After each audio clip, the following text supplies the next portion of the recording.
You want to make this 2D image in 3D? Well, in this video, I'll cover how to model it in Blender, how to texture in Substance Painter, and in Blender, how to make your own painterly brushes for either software, how to render, and which shaders you need. Buckle up, this video is going to be long. So, first and foremost, we have to talk about reference because this is going to be a big chunk of your work that's going to affect a lot down the line. This application is called PureRef. This is the artwork I want to do this time, and this is my previous work. I want to figure out what kind of meshes I want here going on. With my previous one, I made one very big mesh like this, and then I did planes for all the wings. However, this is not really what I'm looking at right now. Look at the amount of detail this picture has. There is a lot more detail over here, and even on the face, honestly, but not too much. Then there is on the rest of the wings and on the tails. With that in mind, the way I broke this down, this is one plane, this is one plane, this is one plane, maybe combine a few or not. Because if this was just a still image, maybe I would not even break up most of these, but I want to do a very cool turnaround 45 degrees thing. So I'm breaking these up so I can add some dimensions to this. These back wings are getting a lot less attention. So honestly, this piece over here can be one piece. Then maybe these over here, because they are the silhouette ones, are breaking down into multiple. But over here, this can literally be just one. So yeah, this is how I would break down the piece, and this is how I did it last time. If you are planning on doing a bird or something like this, I really strongly recommend not to make separate meshes for 3D volumes. So for example, what do I mean? I initially made the beak separate from everything else, and you can tell that it's separate very visibly, and it was not doing me justice when I was painting. So I ended up making just all this one mesh. I merged the vertices over there. So that is just something to keep in mind. Well, I have some riot examples. Over here, we have a lot of details going on over here. And the further we go away, this looks like a stroke. This looks like almost one plain color over here. This one is drawn very loosely, but still a lot of detail, of course. The most detail is what we want to look out first. The first thing that catches our attention is this. The reason why it's catching our attention is because of the contrast in colors and the detailed work compared to the others. Same goes over here. You can clearly tell, oh, these are just strokes. This, much more detailed. So this is the bird I'm doing this time. You gotta get a lot of reference. And the reason why I chose the bird again is because the planes I used for the wings were very interesting for a lot of people. And it's a very specific case when you want something very thin like feathers to represent.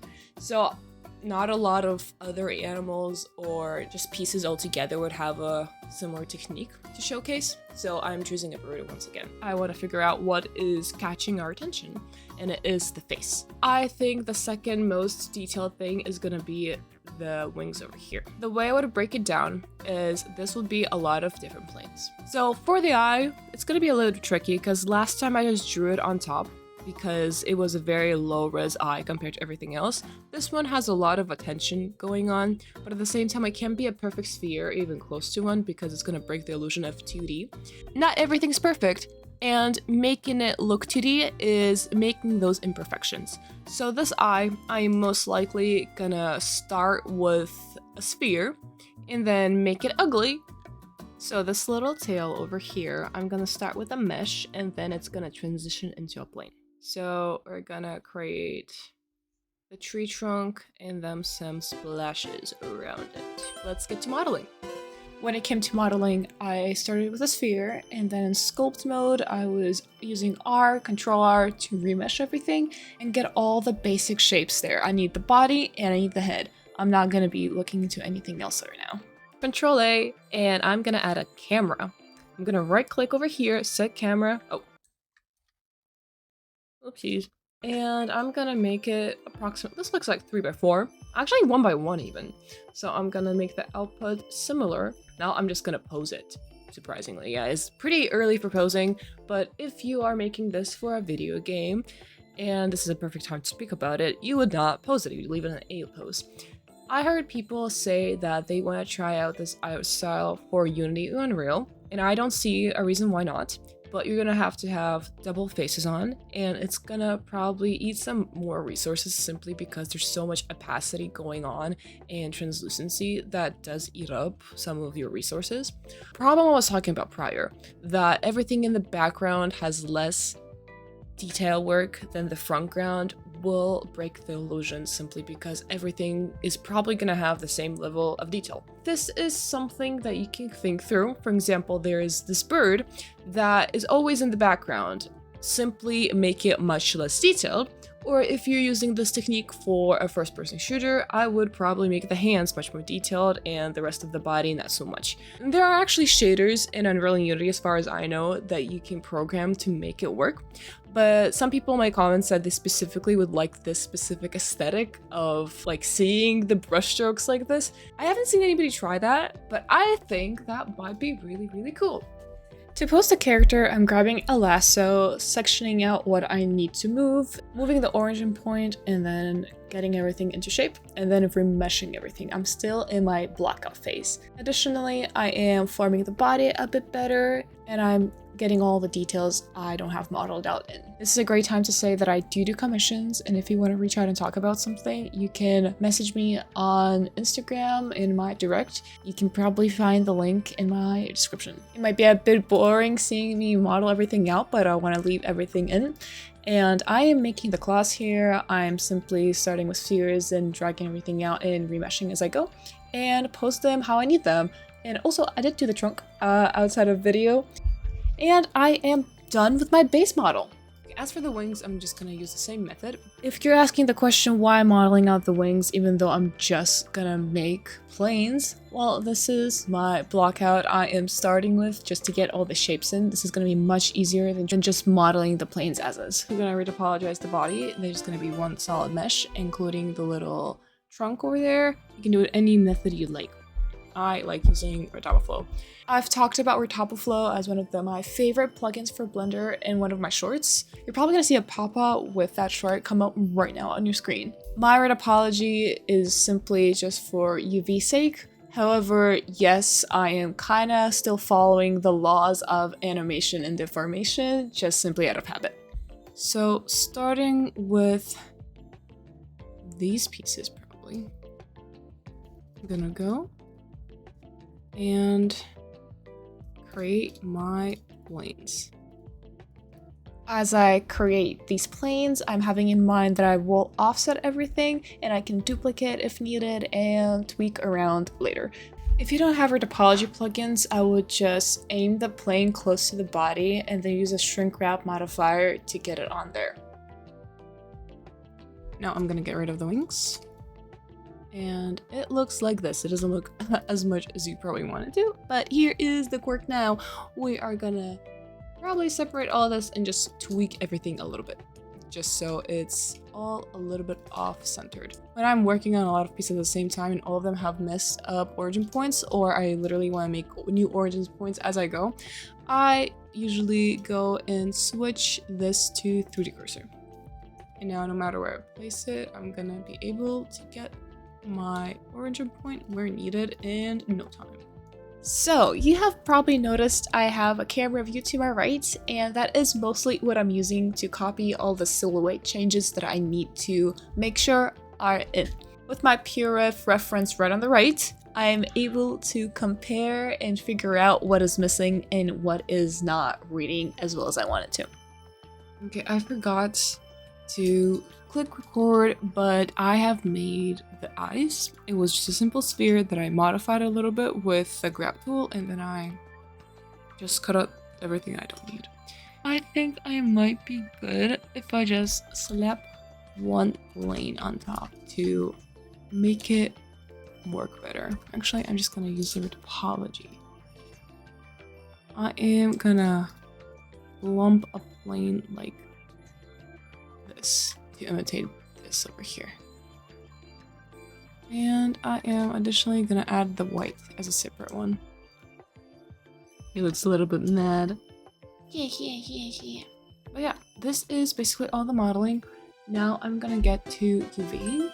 There is nothing special in my opinion. However, you have to make sure that everything is as non-stretched as possible.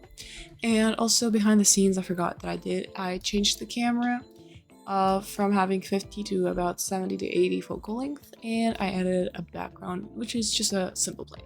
Yeah, let's get to UVing. If you don't know how to UV, once again, there are a lot of great videos online, and I have a plugin for that as well that I really like. So I will be utilizing that. If you watch my other content, you might have seen my statements that I like stretching out UVs, but well, this is not really the case because I'm not using any generators worth stretching because I'm coloring by hand. This is the case. Well, I need everything as perfect as possible, preferably even caring where the seams are because it really matters when you do hand painting. The only thing I would say to think about is if this is not for a video game or anything, if you're not going to be showcasing your UVs, I would recommend to make separate materials for the meshes and for the planes, and preferably a separate one for brush strokes. Yes, when I say brush strokes, it's mostly like these that are off-centered. For this one, I had a lot more of those. It was these over here. Because in Substance Painter, if you're using Substance Painter, you can turn it on and off, like specific material layers that you have, so it's easier to draw on them. However, you can also always re-import, so there isn't like a exact way how you would like to do this, but I personally like to separate it with planes in one and with meshes in another material. Once again, I'm using another plugin. It's called UV Flow, if I'm not mistaken, and another one for textile density. It's called Textile Density Checker. I'm trying to fill up the space as much as possible, though not worrying too much because this is not going to a video game for once. So with everything laid out, I am gonna go to Substance Painter. If you want a Blender version, I will provide it, but just a little bit later in the video. I am gonna start with taking away the background and working on one thing at a time. I start by making a folder overall that makes it just a little bit more organized, and we're gonna start with fill layers. I created a fill layer, added a black mask, and on the black mask, I added paint. I'm gonna add a fill layer, call it gradient, and do a black mask, and add a generator, and I will be adding a 3D, this one. If I press Alt and hover and click on this, I'll be able to see the gradient we're talking about, and I can simply switch it up. You can change how the gradient works if you go into positions and select with this little thing where you want the gradient to go. But in my case, I am happy with it going up and down, and instead of normal, I think I'm gonna either do multiply or something alongside that. So I wanna inverse this. And also I will be adding light. This one, I usually start with generators even when I do hand painting work because it saves me a lot of time. And even with my stylized characters I do for video games, I often utilize a lot of generators and quirky things that I just figured out Substance Painter can do to avoid doing any hand painting. Yeah, I think overlay works nicely. Let's talk about opacity. I'm gonna create a new folder called opacity, and we're gonna do a fill layer. And over here, OP is opacity. If you don't have it, then most likely you can just add it in channels. From here, we can make everything translucent or fully seen. Though, it's gonna be a bit hard if you're gonna start with everything being translucent and then drawing on top what you wanna see. So the way I would recommend doing it, and adding color. And use a color that makes sense to you. This is just a placeholder. I'm just gonna do some color that is not seen in my scene, like this one. And now I'm gonna paint my opacity layers. I'm gonna right click and add a black mask. So Substance Painter has a great variety of brushes that you can use. And it was enough for me. These are mostly the ones that I was using last time.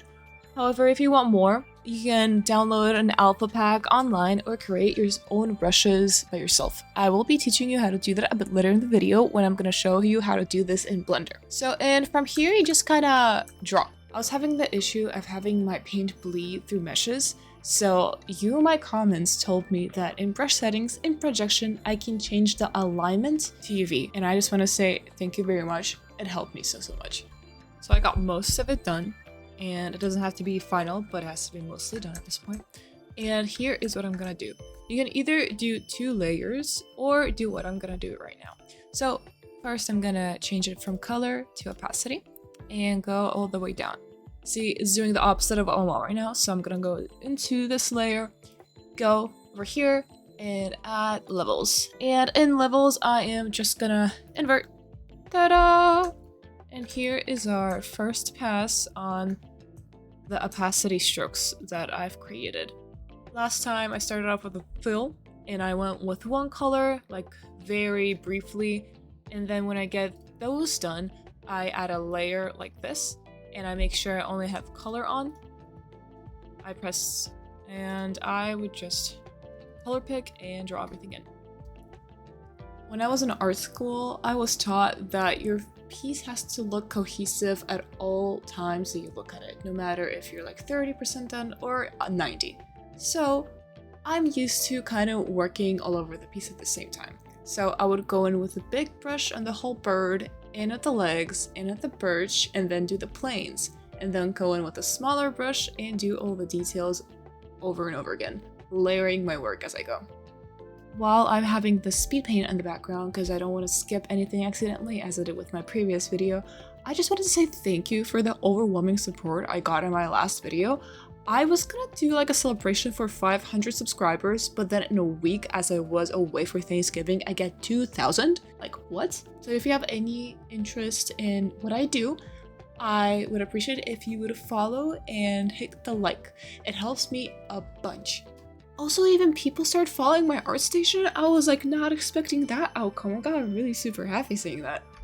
Going back to the project, you might see me switching from material to base color view, which is usually better if I want to use the color select tool because no shadows affect what I select.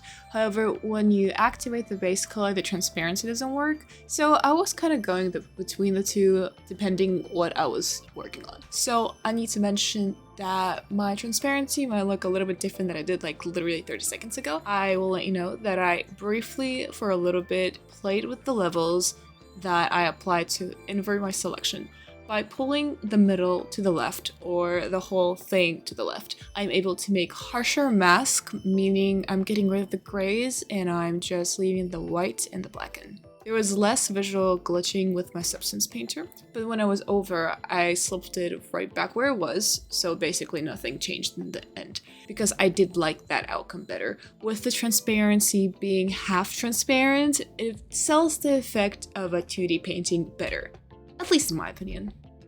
I'm planning on rendering this in Blender, so I'm just gonna use the Blender preset to export my textures. So what I'm doing right now is by using the node wrangler that I've activated, I'm pressing Ctrl-Shift-T, and I'm opening this Blender file viewer, and I'm selecting the ones that I need. Ooh, let's check how it's looking through our camera. Oh my god. Wow. I didn't expect this outcome.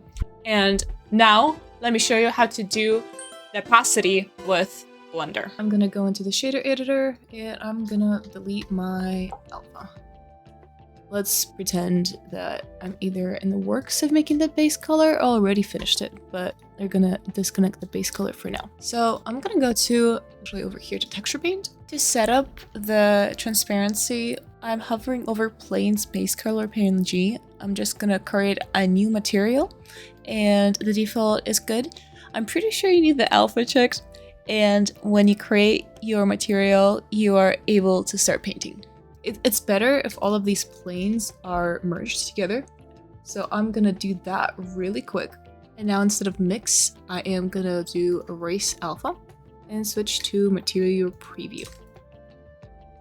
And now I can delete the alpha, and if I want to get it back, I am gonna go and change it to add alpha. Here I did one of the feathers, and now I'm gonna go to the shader editor and just showcase what it's gonna look like. Since we added the alpha there, we can plug it over here, and just for demonstration purposes, I am going to plug in this color back in, and in the 3D viewport, this is my alpha now. But the thing is, you don't really have the same brushes that you have in Substance Painter and Blender, and sometimes finding the ones you need online could be really expensive. So I'm gonna show you how you can create similar brushes to the ones I was using in Substance Painter to work in Blender. you can go into any 2D software. I'm using Krita because it's free and I lost my subscription for Photoshop a while ago. And whatever, you don't need any crazy resolution. I'm just gonna go with 500 by 500. And if I have a favorite brush that already exists, I can just stamp it on. And I do need a black background first though. Little remark, you need a black background if you're using this alpha for Substance Painter, and you need a transparent background if you're gonna plug this into Blender. So I'm happy with that alpha. I'm gonna do File and Export. I'm gonna create a new brush from scratch one more time to showcase. I'm gonna press New, New over here, name it however you want, and now over here, let's grab the new alpha. As you can see, that was not my first try. And just for showcase reasons, I'm gonna go into shader node and change the color output real quick. And now you can see that it works. It's creating what you need. So if you have a favorite brush in another software, just do that. Also, you see this is not drawing right now, and that's because these are flipped. And it's drawing from the other side. Once again, to fix that, let's go into our modeling. And these little things are looking the wrong way. So we're gonna press Ctrl N and invert it like this. Because sometimes Blender doesn't know how to calculate these, so you might want to do that by hand. Oh yeah, and the same exact way, let's change it not from mix, let's change it to erase alpha. And it's gonna give us the effect we want. And of course, if you make some transparent stuff over here, it's gonna do the same thing over there. And this is how 500 by 500 pixels look. So if you feel like you need more than that, be my guest to just ump that resolution. And from there, you can make a lot more different custom brushes. And honestly, even though Blender has less interesting generators that you can use in Substance Painter, I am 100% sure you can still achieve a really good result like this from Blender. I just personally don't use it as much, so I am a bit a newbie when it comes to texturing in Blender. So what I'm gonna do now is simply move around some of these so they look better than over here, because it's really hard to predict how it's gonna turn out while you're modeling, and this is honestly the perfect phase to fix everything. And I am gonna be duplicating stuff and moving them around. As long as you can't really tell that it's duplicated too many times, it will work. Mostly, in my experience of making two birds in his art style, I am mostly moving the small, fine detail planes that are just strokes that overlap the character and the background at the same time, because especially the beak, you really gotta break it down, break it up more specifically, so it's less 3D and more 2D looking. So I'm gonna try doing some of your guys' suggestions from the last video. I was overwhelmed with how much people commented and genuinely showed me ways how to improve my pieces. So let's try them out. So the issue in question is, if I'm gonna go into rendered view, it's gonna look very bad if I'm gonna add a light, and it kind of like loses everything that I was just creating, hand painting. And one of the first suggestions was to amp my angle. And honestly, as a first easy result fix, that's actually doing a great job, because my angle is really small, sharp, and it was creating some very harsh angles. However, I still get these shadows I'd like to avoid, but I still kind of like that. So let's see other suggestions that my commentators. Another suggestion was to grab a transparent BSDF input of a mix shader. Then plugging your texture color into the bottom input. Plugging the alpha into the factor of the mix node. Oh my god, that worked! Oh my god, that's so cool. Though I do need my other stuff, preferably roughness and normal. Though this worked really nicely actually. After some pondering, I decided that I will not go with roughness. And I am very, very happy with this result. I will be leaving the height, aka the normal map, and the roughness for the background, but I will leave everything out from it. So thank you to everybody who left a comment explaining how to do this. Though, if you have an idea how to leave the roughness in, please let me know. So another thing I did last time was adding some bloom. I even made a little joke about it in my short. So let's try doing that as well. We're gonna click use nodes because without it, it's not gonna be there and it's pretty quirky. Okay, I need a viewer. That's what I need. Okay, I'm gonna turn on backdrop. Why is it so tiny? I'm gonna press V multiple times so I can see it better. Now I am gonna add bloom, which it's not called bloom, it's called glare. Yeah. So what I decided to do, I plugged in the glare into image so I can see what specifically is getting the glare. And the threshold has to be like super small in this case, like an 0.5 somewhere. And also on the side view I have this, and it's updating lifetime because I have image plugged over here, so it actually works pretty nice. So the glare in this artwork is not nearly as strong as it was in the previous one, but this is my inspiration. I'm not trying to copy it one-to-one. So this is the final outcome. You're gonna see me do some final touches right now, and it's done. This is my full tutorial how I made this birdie. If there's anything I've missed, please let me know. Or if you think there's a way to make this even better, I'd love to see those comments too. And if there's a specific thing you want me to make in this art style, please let me know.